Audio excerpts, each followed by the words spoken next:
Buongiorno e benvenuti a questo nuovo appuntamento con Sicilia 24 Focus, il nostro spazio di approfondimento. Oggi parliamo dell'Etna, quel vulcano che in questi giorni ci guarda ammantato di neve, maestoso e sembra immutabile ed eterno. In realtà questo vulcano si muove.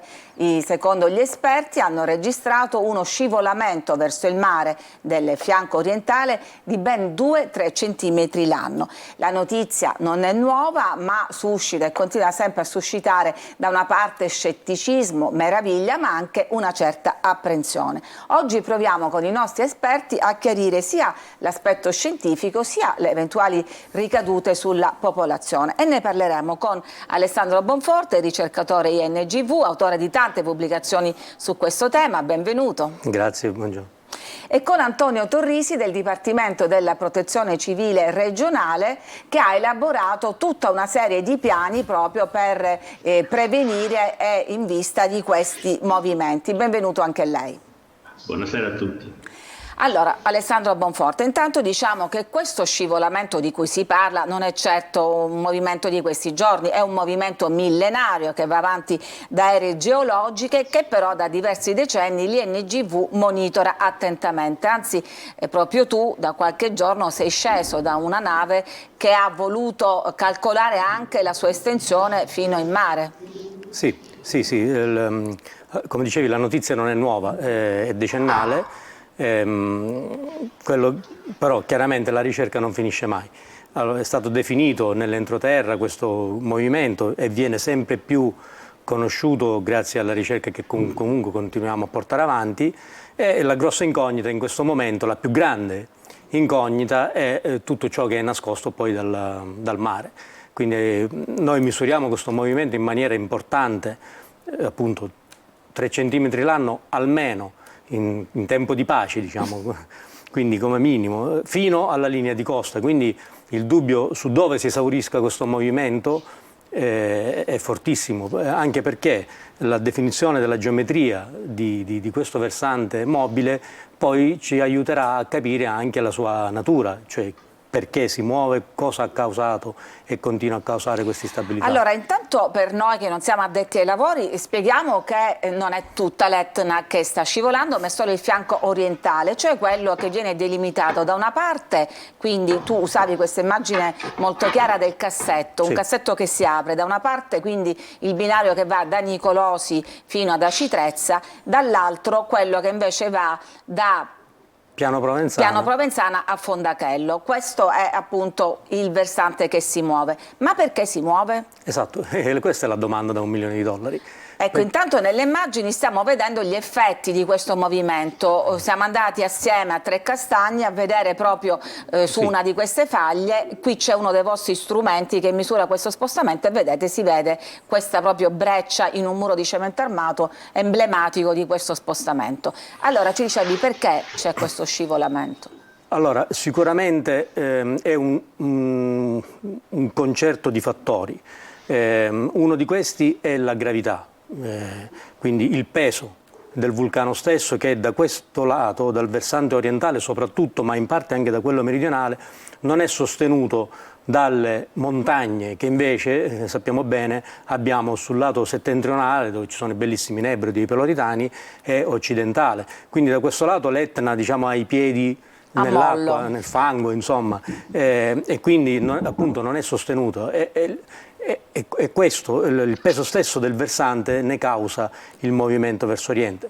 Ma quello che abbiamo visto è che comunque c'è un importante fattore di innesco spesso generato dalle eruzioni vulcaniche. Lo abbiamo visto nelle ultime eruzioni nel 2001, 2002, 2018, quindi le intrusioni di magma, soprattutto quando si tratta di eruzioni laterali, quindi non nel condotto dell'Etna che è sempre aperto, ma proprio con l'apertura di fessure eruttive, destabilizza questo fianco, fornendo un ulteriore stress oltre a quello del suo stesso peso. E quello che invece è più difficile da definire è quello che sta sotto i piedi dell'Etna, quindi la tettonica.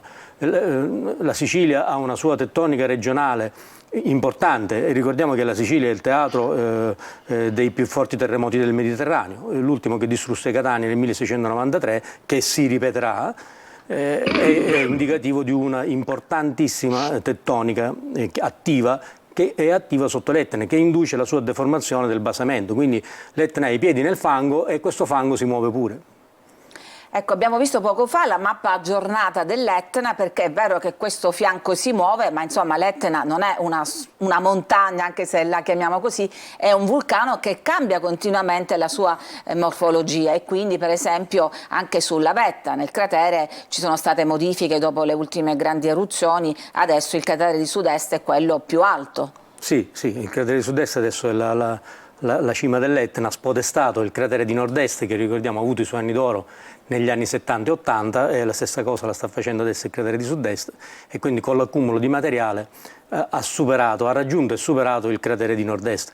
Chi ha più o meno la mia età lo ha visto nascere. Il cratere di sud-est è nato nel 71, era un buco, dal 78 in poi ha cominciato a manifestare attività, ma soprattutto negli anni 80 ha cominciato a eruttare e quindi a crescere. Quindi chi abita da questo lato dell'Etna, dal lato sud di Catania, e lo guarda dagli anni 80, ha nella sua memoria la crescita del cratere di sud-est e il cambiamento morfologico dell'Etna. Tra l'altro proprio il cratere di sud-est nel suo piccolo è un vulcanetto in piccola scala, e anche lui dimostra come una crescita così rapida. Il cratere di sud-est ha il record mondiale di rapidità di crescita di una montagna. Una crescita così rapida è destabilizzante per il vulcano stesso. Infatti adesso il cratere di sud-est, lo vediamo tutti, ha due belle grosse incisioni che sono generate da crolli. Quindi nel suo piccolo il cratere di sud-est replica l'instabilità invece a grande scala dell'intera Etna. Allora adesso ti faccio questa domanda e poi andiamo da Antonio Torrisi, perché quello che si chiede la gente, no? Sente questa notizia, il vulcano scivola 2-3 centimetri l'anno verso il mare, e quindi dice sta crollando la montagna. Non è così? No, non è così.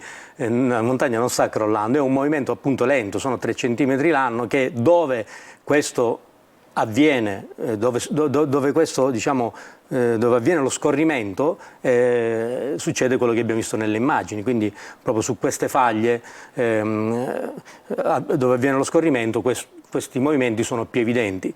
Sulla Pernicana molto di più, perché dal lato nord di questo cassetto abbiamo un'unica faglia, che è tutta la faglia della Pernicana, quella che passa vicino al Clan dei Ragazzi, al Rifugio Ragabo, sì, molto conosciuta, che disloca le strade anche e i muri, e lì tutti e 3 i centimetri l'anno avvengono tutti su quest'unica struttura. A sud la situazione è un po' più complessa, perché questo cassetto è appunto tutto rotto, e quindi abbiamo più strutture che accomodano progressivamente questo movimento, per cui sulle singole strutture abbiamo anche 1 centimetro o meno l'anno, come la faglia di Trecastagni che abbiamo visto. È chiaro. Allora Antonio Torrisi, diciamo, non è un crollo improvviso, ma ci sono questi movimenti per cui bisogna prendere delle precauzioni. La Protezione Civile lo sta facendo. Voi avete già da tempo elaborato una mappa che permette di individuare proprio queste zone lungo le faglie che sono più a rischio.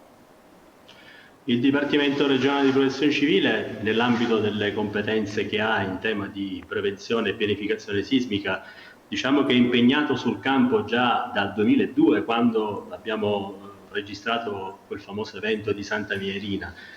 Recentemente abbiamo tutti in mente quello che è accaduto nelle zone di Fiandaca col terremoto del 2018, ma noi nel 2017 abbiamo veramente dato un forte input a questa attività di prevenzione sismica con quello che si chiama Piano regionale di microzonazione sismica, approvato proprio dalla giunta regionale in quell'anno, bandito, appaltato, e adesso gran parte degli studi sono già in nostro possesso e man mano li stiamo notificando a tutti i comuni. Ecco, che cosa rilevate in questo piano di microzonazione sismica?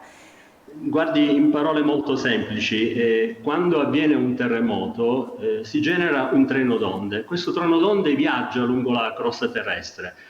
Però cosa accade? E qui è quello che noi cerchiamo di capire. Accade che gli effetti che si registrano al suolo non sono omogeneamente distribuiti. Quindi noi magari ci aspettiamo di vedere gli stessi effetti al suolo ovunque, nella zona, diciamo, interessata dal sisma, ma non è così, e ce lo insegna la storia. Santa Mierina avevamo edifici fortemente danneggiati, 50 metri più avanti danni inesistenti.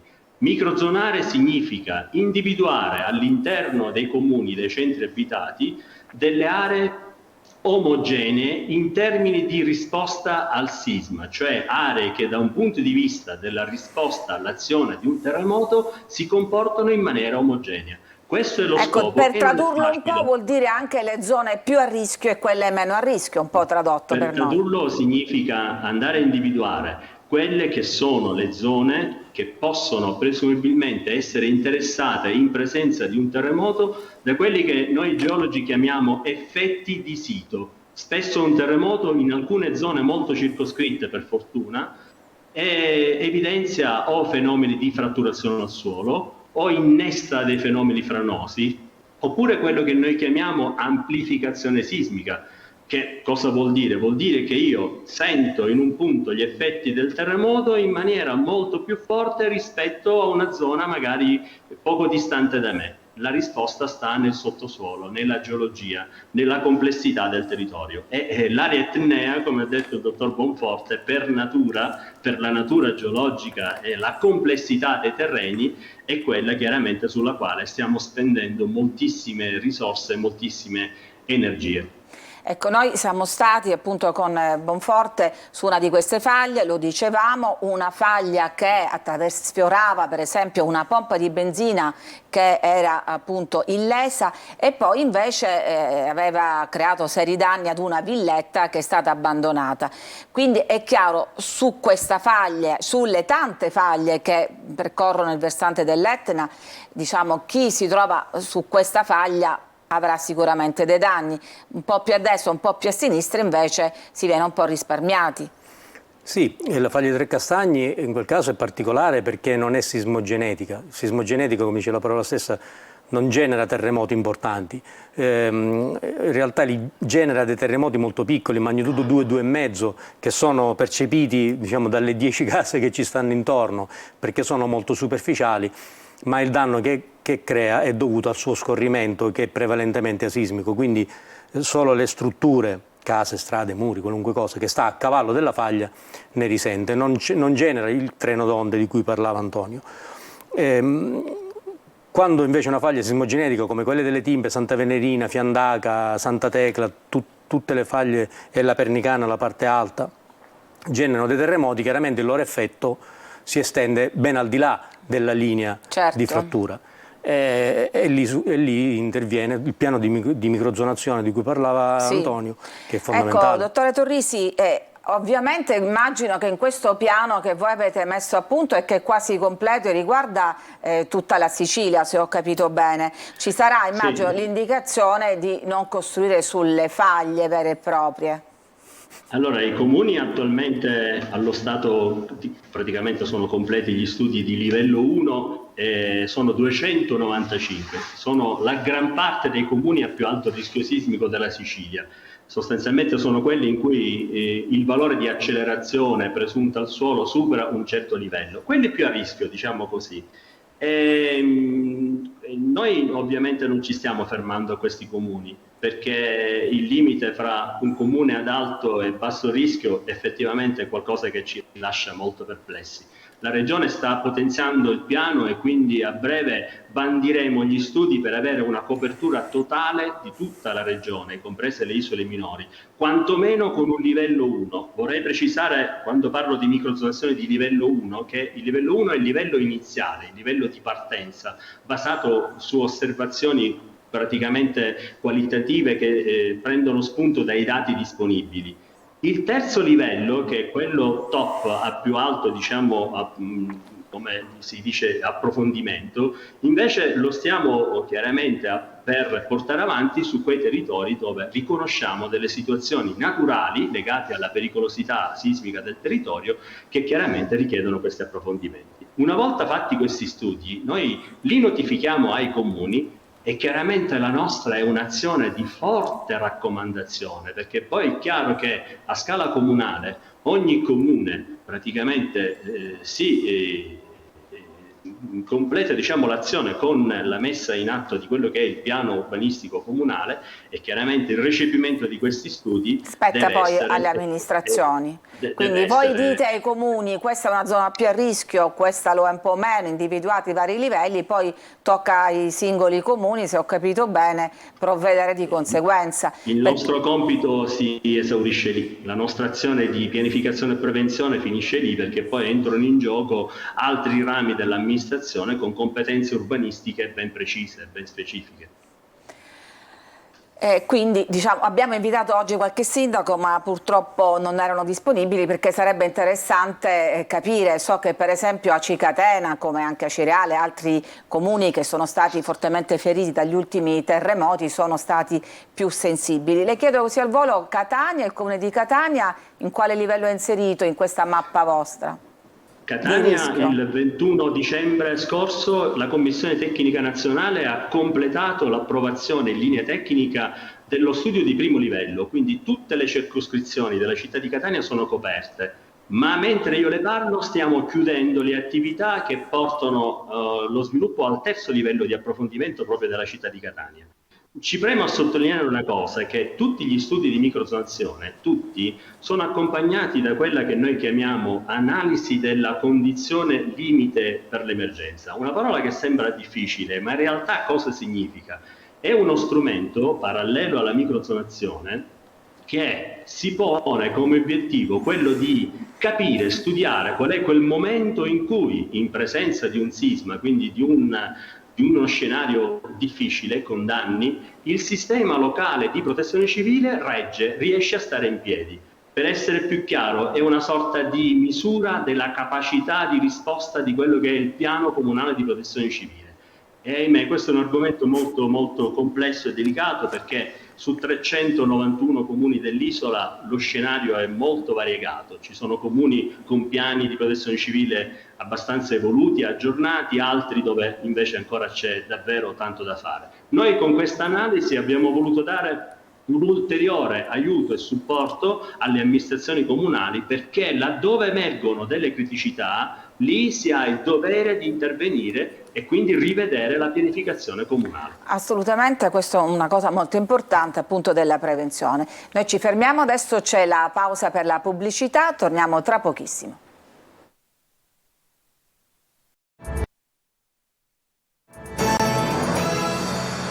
Ed eccoci di nuovo in studio, continuiamo a parlare del movimento dell'Etna che scivola verso il mare, l'abbiamo detto, verso il Mar Ionio di 2-3 centimetri l'anno almeno, ci diceva qua il ricercatore dell'INGV, e anche delle precauzioni da adottare.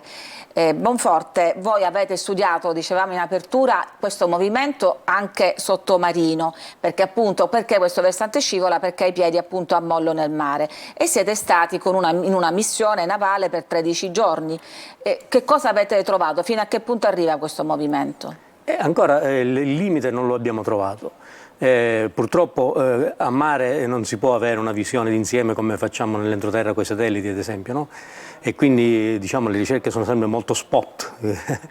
Questa infatti non è la prima campagna oceanografica che facciamo. Con la Geomar tedesca e l'Università di Kiel abbiamo una collaborazione ormai decennale, a cui partecipo io, è la terza campagna oceanografica, ma ce ne sono state anche altre da diverse imbarcazioni, tutte sempre tedesche, ma poi ci sono anche dei gruppi francesi con le loro navi oceanografiche. Ecco, su questa nave c'erano 25 scienziati, tutti stranieri, solo tu italiano. Ero circondato, sì. Una nave che costa, l'abbiamo detto, 40.000 euro al giorno. Sì.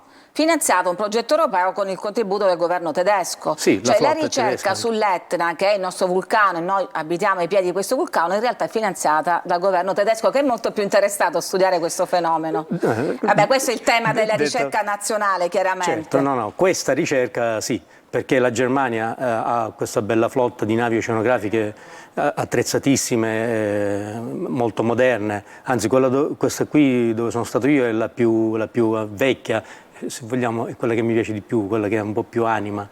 che però verrà dismessa fra 2 anni. Hanno già in cantiere, in produzione, la nave nuova. Sempre per studiare i piedi dell'Etna. No, non solo dell'Etna, loro vanno in giro per il mondo e diciamo che è uno Stato che crede molto nella conoscenza, investe molto nella conoscenza e nella ricerca scientifica. E va bene, a bordo c'eri anche tu. C'ero anche io, 4 francesi, il resto erano tutti tedeschi, molti Sembra la barzelletta, ma invece sì. no. Manca l'americano. Molti dottorandi, quindi poi veramente sono delle navi scuola, proprio nel senso letterale del termine. Molti dottorandi, ieri alcuni sono stati con me, siamo stati a campionare delle rocce sull'Etna per fare dei confronti di tipo geotecnico, quindi di parametri elastici delle rocce dell'Etna. Voi avete raccolto campioni, rocce che studierete, avete insomma da lavorare per molti mesi. Disciplinare, sì, abbiamo utilizzato tutti gli strumenti geofisici che ci sono sulla nave, quindi dai sonar, multibeam, insomma non sto qui a dettagliare, fino ai campionamenti di tipo geologico, quindi carotaggi di sedimento e dragaggi per raccogliere campioni rocciosi, che sono quelli che hanno avuto l'effetto più dirompente sulla nave, perché i campioni rocciosi raccolti, insomma, hanno aperto diversi scenari su cui studieremo per i prossimi mesi. Cercheremo appunto anche lì di ampliare e definire sempre più la conoscenza. Quindi abbiamo accertato che questo versante non sta scivolando da un giorno all'altro e non verrà inghiottito da un giorno all'altro dal mare. Torrisi, ha sentito questa ricerca con tanti scienziati stranieri, a volte diciamo è importante anche guardare a quello che fanno all'estero anche dal punto di vista della protezione civile. Noi per esempio pensiamo alla California, che sono sempre pronti a questo Big One e si organizzano. Da noi come si potrebbe incrementare questa cultura della prevenzione? Si sta facendo soprattutto negli ultimi anni, che si sta cercando di portare avanti. Devo dire che già è qualcosa proiettato verso il futuro. Quando parliamo di protezione civile dobbiamo pensare a un sistema diciamo dove dentro ci stanno tante risorse, quindi nel caso nostro del sistema regionale di protezione civile chiaramente in prima linea la Regione con i comuni, ma il Dipartimento Nazionale al nostro fianco con il supporto della comunità scientifica. L'Istituto Nazionale di Geofisica e Vulcanologia ne è testimone in quanto centro di competenza proprio per queste finalità. È chiaro che il confronto e lo studio sono gli strumenti che ci devono servire sempre da input e devono darci la possibilità di crescere. Noi, guardi, su questo nel nostro piccolo, anche con la microzonazione, abbiamo ritagliato nell'area etnea un comprensorio che per la natura geologica è uno dei più complessi e difficili da studiare, non solo del territorio nazionale italiano, ma io direi anche di altri ambiti internazionali, perché l'Etna è qualcosa di affascinante, ma la geologia che ci sta sotto e tutto quello che praticamente comporta quelle fenomenologie che poi ci lasciano incantati come i parossismi non è facile da studiare. Proprio per questo motivo noi, oltre al supporto del mondo dei libri professionisti, che in Sicilia, ci tengo a dirlo, negli ultimi anni ha fatto qualcosa di straordinario, ci stiamo avvalendo anche del supporto alla comunità scientifica. Abbiamo messo su un accordo di collaborazione scientifica con il Centro Nazionale per la Microzonazione proprio per ritagliare questi studi in dettaglio su 23 comuni dell'areale vulcanico, tra i quali, come accennava lei, Aci Catena, Aci Reale, Santa Mierina, Zafferana, quelli che, ahimè, stanno in quella zona, diciamo, maggiormente perturbata, utilizzo questo attributo, però ecco, il segreto sta lì, conoscere per difenderci, per pianificare e per fare una sana prevenzione. Se noi ci scordiamo tutto quello che il terremoto degli ultimi anni ci lascia, ci ha insegnato e il giorno dopo lo mettiamo da parte, beh, allora quello sarebbe un disastro, un gravissimo errore. È sicuramente così, sottoscriviamo tutti, immagino, queste parole. Siamo adesso in chiusura, quindi io ringrazio Alessandro Bonforte, ricercatore degli NGV, lo lasciamo al suo monitoraggio dell'Etna, ringrazio anche Antonio Torrisi, geologo del Dipartimento di Protezione Civile Regionale, che lavora appunto per prevenire questi fenomeni. Grazie anche a tutti voi che ci seguite da casa. Grazie.